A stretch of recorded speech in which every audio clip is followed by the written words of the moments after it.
John Hook's Newsmaker starts now.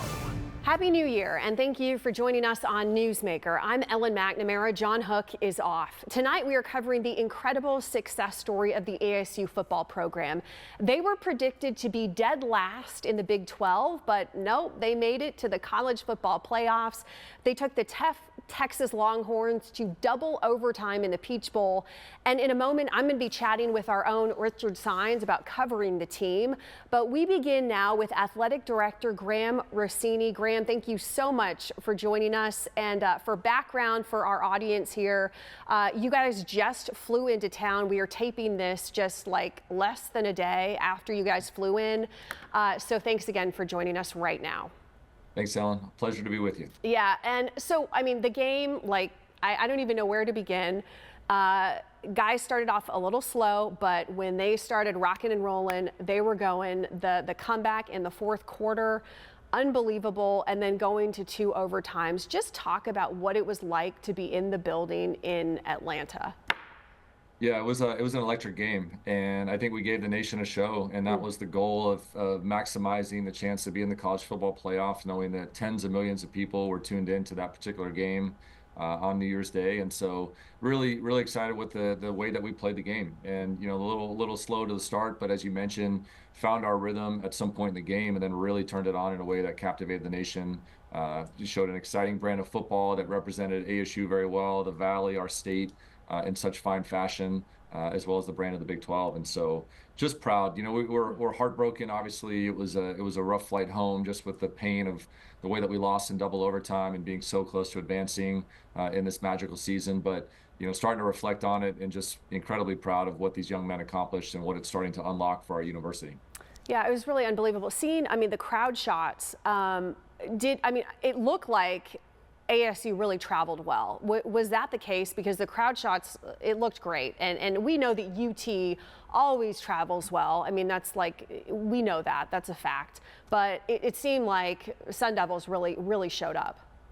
Yeah, we've seen that throughout the season. There's been this progression of our fan base really growing and showing up for these big moments week by week. And then, you know, get to the point in the Big 12 game. There was incredible ASU presence in Arlington against Iowa State about a month ago now when we won the Big 12 and earned the chance to play in the college football playoff. And then we had a send-off here at Mountain America Stadium before we got on the plane Sunday morning about a week ago now. And incredible turnout. I don't know the number, but it was probably into the thousands of Sun Devil fans that were there just to see the buses leave and make sure that they offered their support to this team getting ready to go and represent us on the highest stage of college football. And then we get to Atlanta that night, and right out the gate, you could tell that it was an ASU takeover in the Southeast. And we're lucky our Alumni Association has a really terrific chapter there in Georgia, great leadership, and they were able to organize some events. But the amount of people who made the effort, the investment, created that time to get out to Atlanta and support this team was remarkable. It kept growing week by week, and we kept looking around saying, where are the Texas fans? And it was hard to find them.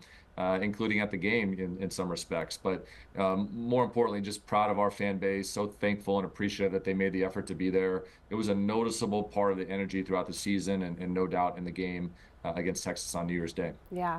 A pivotal moment, I mean, it was in the second overtime, 4th and 13, and Ewers, you know, threw that dagger. I mean, that was a game-changing moment. There were so many game-changing moments, though, frankly. Regardless, though, of that, and you talked a little bit about just being extremely proud of the guys, of the team, specifically of Kenny.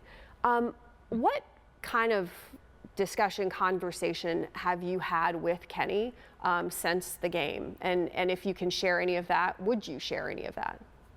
Yeah, we were together, you know, all evening last night, you know, post game and some of the obligations that we both have, you know, with the flight back home and then saying goodnight when we got back to the stadium. We've been in touch today as well, the day after we get back here. And just, I'm proud to go to work with him every day. You know, he is a passionate Sun Devil, so am I. And I love the chance to partner with him and be a resource for the work that he and his coaching staff are doing, leading this football program, electrifying his fan base, and really setting a new tone for what Sun Devil football can be. And so I've said this a lot throughout the season, and certainly the last couple of days as we've announced his extension and trying to build this momentum around our football, that we've got the right coach at the right university at the right time. We're in great hands under great leadership with Coach Dillingham and his staff, and just, you know, proud to go to work with him every single day. Yeah, as a former college athlete myself, and I think just like with NIL and just the kind of changing landscape of college athletes in general and coaching too, where, we've seen now where so many coaches are bolting and it's like, oh, the grass is greener, they take a big payday. Like Lincoln Riley goes from OU to USC, gets a ton of money, and he's not doing well, frankly. He just isn't. Do you feel like Kenny is, I feel like Kenny is all in, but do you feel like Kenny is all in? Because he seems to be all in.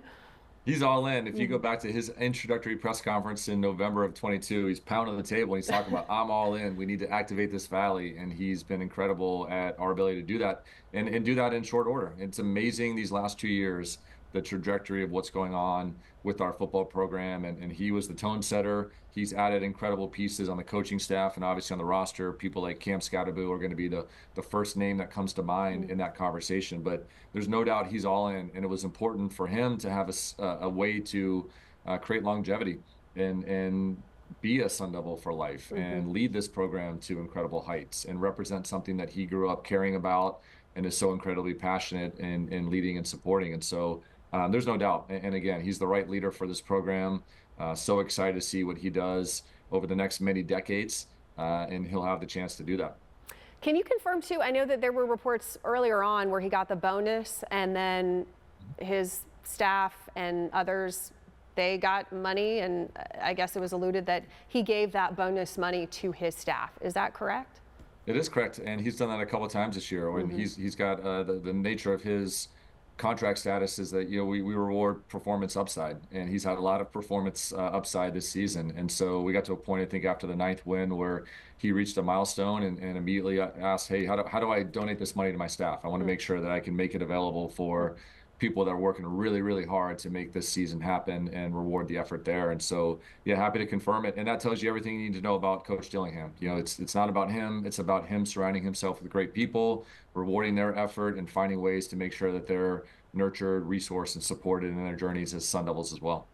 How does a Peach Bowl, and especially that performance, how does that also help like the NIL collective? How does that encourage businesses to want to partner and want to support athletes and make some donations and get them motivated to keep some of these athletes here, or motivate to try to get some of those athletes here at ASU? Well, the entire platform is just an incredible tool to, we'd say it's an emotional connection to ASU is what a football season like this can create. And for that matter, all of our sports have the opportunity as they compete at the highest level. We've had our triathlon team that finished national runner-up this year. Our volleyball team won the Big 12 championship, the first program at ASU to ever win a Big 12 title. We've got our basketball team sitting here at 9-3, going into the Big 12, starting to get some ranking votes. That should happen soon. Baseball and softball right around the corner. Top 15 hockey program. I think we've got 6 sports in the top 20. All of that is incredibly important in terms of just connecting the ASU community. And so it's not only about NIL. That's certainly a relevant part of how we operate today. It's a very important part of it, but I think it's bigger than that, Ellen. And we're really focused on every opportunity or every outcome creates that next set of opportunities for us to connect Sun Devils together. And whether you're attending ASU, whether you're an alum, whether you live in the Valley and you're trying to find your connection point into ASU, we want the world to know what's happening at our university, in our incredible city, in the state of Arizona, because of what they're learning about through sports and particularly football. And so, yeah, we're in the Peach Bowl. We played in the college football playoff. We're one of the final 8 teams out of, I think, 134 that compete in the FBS level. That's an important stage and an important platform for people to get to know what's been happening at this university over the past couple of decades under Dr. Crow's leadership, and use that to find connection points and to build more of that community of support and resources and opportunities for people to plug in whatever way that makes sense for them to touch this university and get involved in some way, shape, or form. Yeah, you kind of answered that a little bit, but yeah, I mean, from a wider perspective, a game like that, and especially a close game with 2 OTs where, I mean, we saw what happened at the Fiesta Bowl, and then we saw what happened with, Ohio State and Oregon. I mean, those games really weren't very close, but ASU and the game with UT, it was a completely different story, and that does help. I mean, the eyeballs certainly help, and you got the band going on, you got the cheerleaders going on, you got the enthusiasm going on, And that does make a huge, huge difference from just the university in general.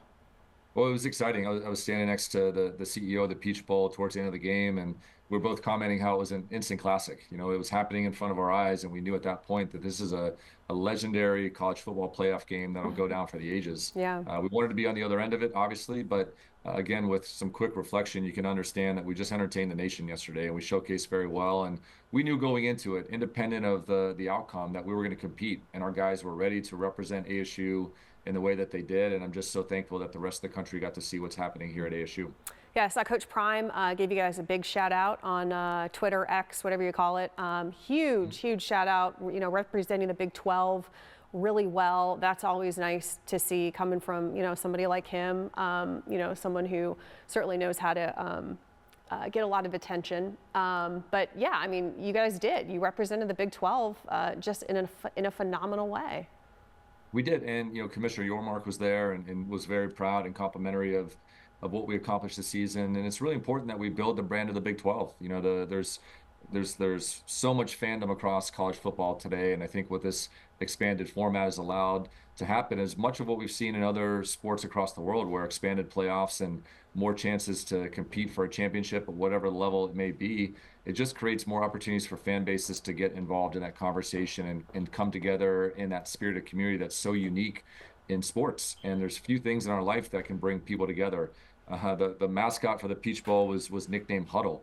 And somebody asked, hey, why is the Chick-fil-A mascot named Huddle at the bowl game? And the response I thought was perfect. They talked about, hey, a huddle is a way to bring people together. And we want the Peach Bowl and the sport of football to be a moment that can connect people of all backgrounds, all interests, all beliefs over a commonality and a shared love of a sport. And so, again, you know, just happy that we're able to utilize this platform to connect people, create awareness on what's going on at ASU, what's happening here in the Valley. We live in the best place in America, in my opinion. And so when you can use this platform to help people understand, hey, there's something pretty special going on there. I think I need to learn a little bit more and understand what's going on and how do I fit in, and how does ASU become much more of a destination year by year as we move forward. Yeah, no, I mean, obviously you've bought in. Kenny for sure has bought in. I think we've talked about that quite a bit. You know, we also talked a little bit about how, you know, Sam Levitt, he's coming back. Just last question here, what are you most looking forward to about the football team and the program in the year to come? Yeah, I'm excited to see what we use this moment for. And that's a collective responsibility that we all share within athletics, within the broader ASU community, within the fan base. And I will say, too, something really cool, and I don't know if you saw it or not, but the shots of Jake Plummer on the sideline when, I mean, towards the end, I mean, that was epic. You talk about, you know, a memorable moment. There were a couple of them with Jake Plummer cheering, you know, Sam Levitt and the team on. That was something that so many watching that game will not forget, but particularly ASU alumni. So something that people just will, you know, they'll remember for a long time. And that's what sports is all about. So Graham, thanks so much for joining us. We really appreciate your time, especially today, you know, so close to the fact that you guys landed, you know, right after that game. Certainly an emotional one. Thanks again. Yeah, thanks, Ellen. Go Devils. Yep, thank you. All right, and coming up, Richard Saenz, he's going to be here to talk about covering this incredible season. We'll be right back.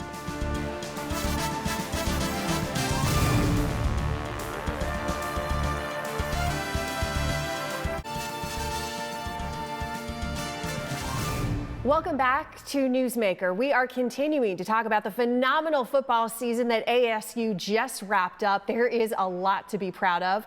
Our own Richard Saenz is here to talk more about covering the team, the Peach Bowl, the program, and also, of course, the future. Richard, so much to talk about. Before we kind of talk about the game, we also, of course, just heard from Graham, too. I want to go back because you had a front row seat to this team. Let's go back to camp. That seems like a long time ago now. And they were. I mean, the team, they were picked dead last to finish dead last in the Big 12. Right. They didn't. They rocked in the Big 12. Yeah. But go back to when you first interviewed Sam Levitt, and he was pretty confident back then. But I mean, I think from us, you know, on the outside, we didn't really know if he would actually even have the starting job. Right. And you know, he was pretty confident. He has swag, and it comes from the head coach, right? I want to go back even further to the year before when I drive my RV up to Camp T and I interview Kenny Dillingham in his first year, and I say, this is a 1999 RV. I go, where were you in 1999? He was like, I was in the 4th grade. You know, that's how young this guy is. But he comes in and he's so mature, right? And he's one of those boy wonders where people knew this kid, right? He's 34 years old. This kid gets it. And then he gets his own kids. And I remember, like you wanted to allude to, I talked to, Sam Levitt, because you could see himself kind of separate himself at this latest Camp T. So I asked him on the last day, I said, do you feel like you've separated yourself from the rest of the quarterbacks? He looked me right in the eye and said, I always feel like I'm the better quarterback. And I was like, and maybe he saw my eyes kind of like, whoa. And then he was like, look, I think everybody should feel confident. Kind of like what he did before the Peach Bowl, where he said, I'm going to prove I'm the better quarterback. And he said, look, I'm confident in myself because nobody's believed in me, so why not believe in myself? And that's one thing Coach Kenny talked about, where it's not really cocky, it's just a quiet confidence that these guys believe in themselves, even though other people didn't. And they want to prove Kenny Dillingham right, not prove other people wrong. And that's where that bond and that care for each other kind of originates from. And you certainly could tell, I mean, that they always had one another's backs. Yes. You could see in the Peach Bowl press conference, once they had lost, Sam Levitt was crying. Sam Levitt was holding Cam Scadaboo's hand. Yeah. I mean, these guys were like brothers. Right? Right. And when you think of what they did, right, and the experiences that they had, right, and this journey, this run, we had Jake Plummer on the show not too long ago, and he talked about that. Like, these guys are going to be connected forever, right? Play for not only yourself, but the guy next to you, right? Play for that PT, on your jersey, because this run will be remembered forever. This is one of the greatest runs in college football history when it comes to this football program. And when you think about, like you kind of alluded to, that they weren't even picked to be in the top part of the Big 12. They were picked to finish dead last in the Big 12. And here they are as the Big 12 champions, winning the Big 12 championship game, and just a complete turnaround. So they were playing with house money. They really couldn't lose, right? And this was a great time to get some national exposure and kind of make this a recruiting trip of sorts, because Ellen, there are kids out there that are watching that game going, man, I want to play for that coach with the swag he had. I want to be Cam Scadaboo, because when you look at how they utilized him and his talent and his skill set, that's a coach that knows what he has and can make the most out of what he has at the same time. Yeah, and I think too, like when you're a college athlete and your coach, and you know that your coach has confidence in you, that does wonders, because if you feel like your coach doubts you at any moment, and I feel like I saw that with Sark, with UT, where he went up to the kicker. Right, Britt Auburn, he kind of took him out of his game. And he's literally talking to him because he screwed up the first time. Right. And I felt like he just made it worse, where he was talking to him saying like, hey man, I don't really have a lot of confidence in you, but now I'm talking to you to say, hey, no, you can make this next one. And then he missed it. Anyway, so I feel like just the way that Kenny is approaching the team, the guys, he is instilling confidence in all of them, and that does wonders, and obviously it did all season long. Yeah, you could be the best recruiter out there, but if you don't know how to manage the talent that you recruit, then it doesn't matter. Right? We kind of saw it in this Peach Bowl where, early on, ASU was getting beat up, and Cam Scadaboo was frustrated. And he had a moment with Kenny Dillingham, and then they asked him about it. He was like, yeah, well, Cam Scadaboo should be frustrated. I like that in him. I want that fire in him. But instead of getting mad at him or making it a bigger deal, he said, look, I see where you're coming from. We're going to get you the ball. We're going to put you in positions to succeed. Next thing you know, they get him the go ball. He makes that big catch. He does the snarl, and then away they go. Yeah, I know we talked to Graham Rossini about getting Kenny that contract extension. Obviously, it's extremely important. But like bigger picture, college athletics, we see it time and time again where coaches are, they think like the grass is going to be greener. They're going to take a big check. They're going to go like Lincoln Riley goes from OU to USC. They're not doing well. In fact, they're doing horrible right now. Exactly. He could be fired. Yeah. Do you feel like Kenny is really invested in not only the school, but the community, and that maybe, the grass is not going to be greener for him because he feels like it's already green in Tempe. You Right, know? right. And it's not just about the grass for Kenny Dillingham, it's the roots. I mean, he is literally from here, Yeah, right? He was right. rooted here. Exactly. And you saw it in his opening press conference. I mean, he was moved to tears. He was so happy. And oh, by the way, this was a job not too many people wanted. Right. Because this is a program left for dead, right? Herm Edwards is on his way out. They're about to get on probation. And he is so happy to be here, he can't even control his emotions. That's how bad he wanted this job. That's how much it meant to him. And now you're seeing it, right? You're seeing how much it means to him. And he's getting kids and he's telling them, look, if you win here, you could be a Jake Plummer, right? You could be a legend forever in this community, and this is a great place to live, right? And he was using the weather, the team, and everything as a recruiting tool this whole time, right? He would be talking like, what kid wouldn't want to come out here and practice in 70-degree weather and have a chance to win a national championship? And think about it, if you're some stud running back in Ohio shoveling snow in your driveway and you're watching that, you're like, hey, I wouldn't mind going out there. Yeah. And it makes sense, you know. So yeah, he's done a great job, and that's why I'm not worried about him, you know, wanting to leave, because this is where he's always wanted to be. This is where he grew up, and this means more to him, right? I don't think he ever looks at the grass on the other side of the fence, because this is where he was rooted, and this is where he's always wanted to be, and he's just getting started. That's the great part, and I think that's why you got to tip your cap to Graham Rossini for locking him into a long-term deal with the momentum that they had and say, look, let's get this thing now. And it does wonders for recruiting too, because you know, look, my coach is going to be there for 4 years when I'm there, so that's a great thing.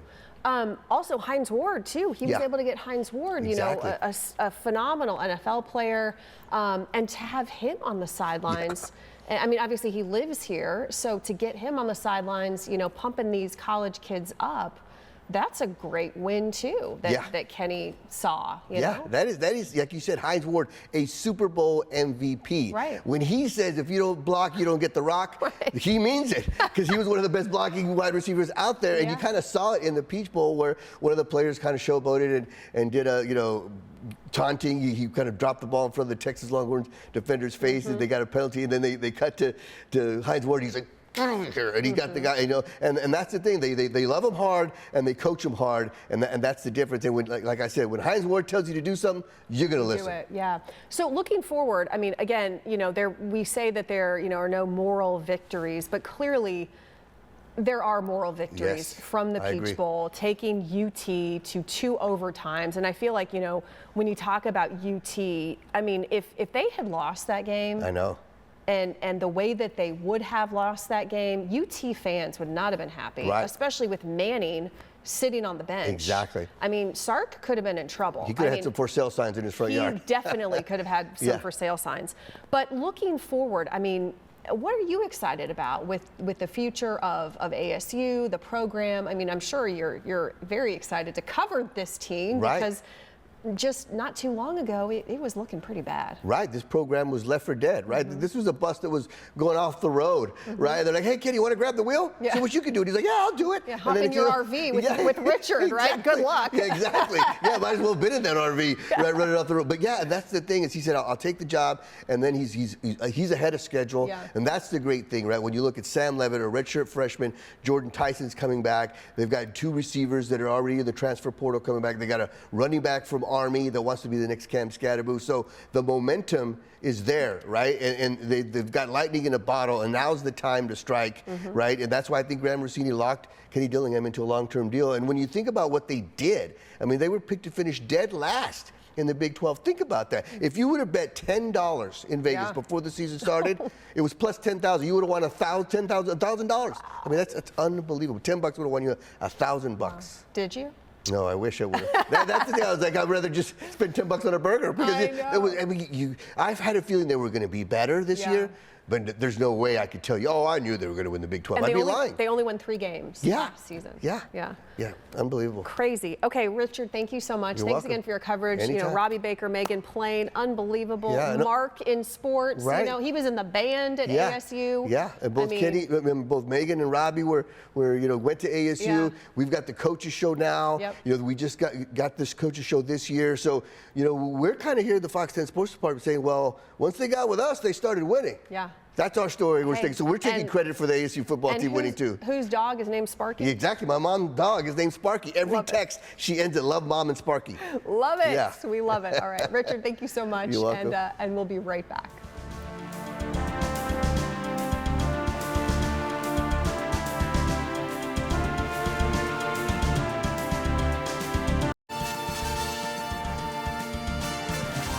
Thanks for watching Newsmaker. I'm Ellen McNamara. John Hook will be back next week.